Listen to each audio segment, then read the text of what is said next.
Now, for this upcoming Saturday game, Chiefs, Texans, a lot of storylines heading into this game, mainly Patrick Mahomes on his availability for that game, if he's going to play, if he's not going to play. Honestly, I think he's going to play. Dude's a competitor, dude wants to play. And I don't think his injuries are really that serious. I've mentioned this before on my channel, and you don't even need to hear it from me. Just use your memory, use your eyes. Around this time of the year, he always suffers a lower leg injury and he bounces back. So I think he'll bounce back, and I think he's going to play this week. But the Texans defensive lineman, Tim Settle, actually was interviewed and was asked about Pat Mahomes' availability, and he had this to say: I know we've got an elite D-line. Pat is a little banged up, so I don't know if he's going to play or not. I hope he's mobile enough because we're coming to Arrowhead Stadium. Now, hearing that quote from me probably doesn't sound like a lot, but if you really hear it from him, that's a whiteboard material for the Chiefs. And especially for a team that's trying to three-peat, they need extra motivation, especially in the regular season. And I feel like this guy really poked the bear here for sure. And you got to be careful what you wish for, man, for sure.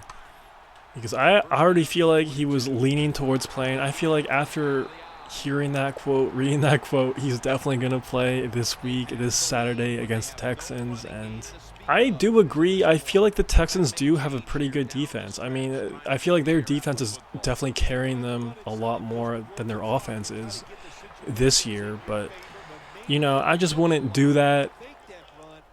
If I was a Texans defender, I wouldn't really encourage Pat Mahomes to play. I would probably be pretty hush-hush about it, but that's just me. Some dudes like to get fired up. I get it. And, they have the AFC South pretty much locked up, so I guess they're not really playing for a whole lot. They're kind of lucky that they're not, because if this game really mattered, I don't know, I wouldn't have a lot of faith in the Texans. And even though it doesn't really matter for them, I still think the Chiefs are going to win with or without Patrick Mahomes.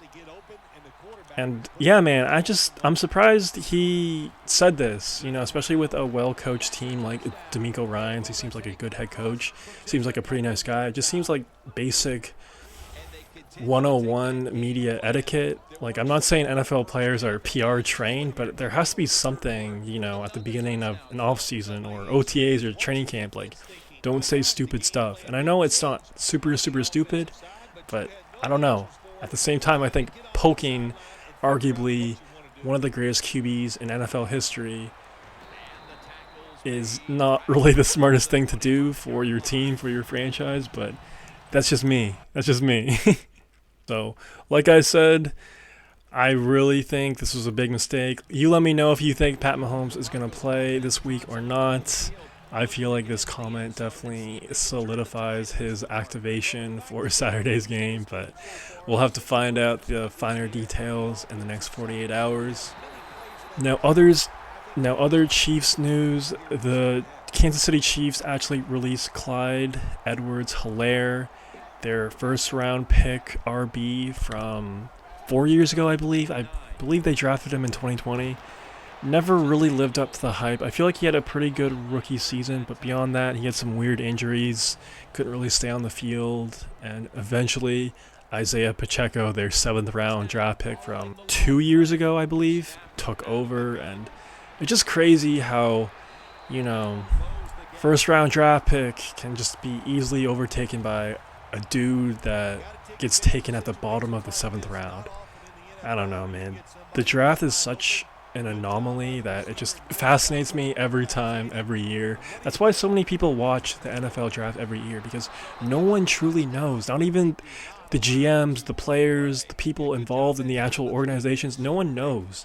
It's a complete gamble. It's a complete coin flip. So, yeah, man, just kind of crazy if you put it in that sort of perspective. But Clyde is actually signing with the Saints. And I actually always liked Clyde.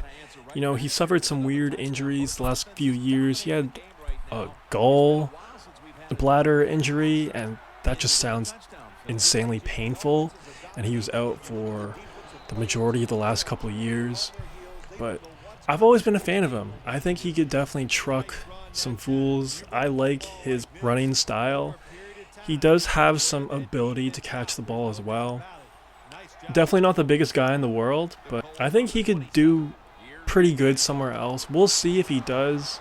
And not only that, but he also opened up about his childhood, about how he went through a lot, and he actually took a leave of absence with the Chiefs, I believe at the start of this year, or was it 2 years ago, just suffering some PTSD.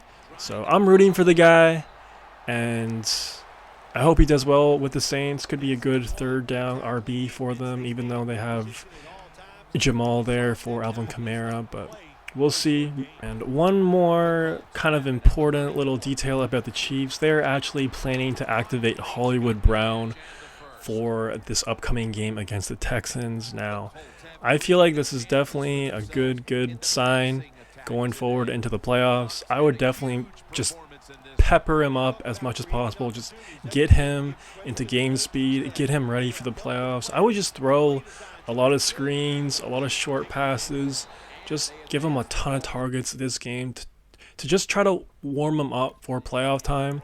You know, obviously if Hollywood Brown was an elite receiver, you don't really need to do that to those type of guys, but the fact that Hollywood is kind of, I'd say he's a mid-tier wide receiver, I would just kind of get him up to game speed and to get him warmed up, because to really be in a third down spot in the playoffs and to chuck it to Hollywood Brown, you know, he's had some critical drops in his career so far, so I would just try to get his confidence up the next 2 weeks, and I just feel like it's perfect timing for the Chiefs.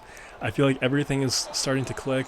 Of course, Isaiah Pacheco's back, but not only that, they have Kareem Hunt. Kareem Hunt did an amazing job stepping up, and I feel like that's a big reason why, well, there's a lot of reasons why they cut Clyde, but a big part of it was because Kareem Hunt really stepped up. You know, he did really well in Isaiah Pacheco's absence. So I just feel like this team is clicking at the perfect time yet again. And that's what head coaching, and that's what great head coaching does, man. You're always prepared. You're always ready for whatever circumstances. Andy Reid is arguably the greatest head coach of all time, and he will pass Don Shula, especially with Bill essentially retiring from the NFL with taking that North Carolina job. So it's going to be hard to stop them, man. It's going to be very hard to stop them, especially with the Lions going down with all those injuries and potentially losing the first seed in the NFC. I really thought that was the only team that could beat the Chiefs this year in the Super Bowl, but we'll see. Maybe the Packers can do it. But yeah, man, greatest head coach of all time, maybe the greatest quarterback of all time, trying to do something that's never been done in NFL history before, winning 3 Super Bowls in a row. I'm just happy to see it, happy to see history, and we'll see if anyone can stop them, man. You know, if you stop the Chiefs in this upcoming playoffs, you're going to be a legend forever. Jordan Love, Josh Allen, whoever you are, whatever team you play for. I mean, just look at Eli Manning, man. You know, he's going to the Hall of Fame because he beat Tom Brady twice. Straight up. If he didn't have those 2 Super Bowl wins, he would not be going to the Hall of Fame. I mean, that's not even subjective. That's objective. Just look at his stats. You know, so if you do this, if you stop them, you become a legend forever. And it's going to be tough, man. It's going to be tough because you have Hollywood, Xavier Worthy, D-Hop, Travis Kelce, Kareem, Pacheco.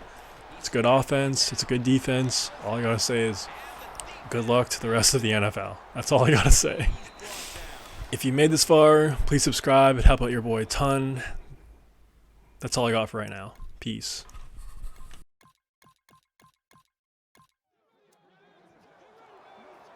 The Chargers are set to take the field again on offense after a crazy sequence that didn't go their way.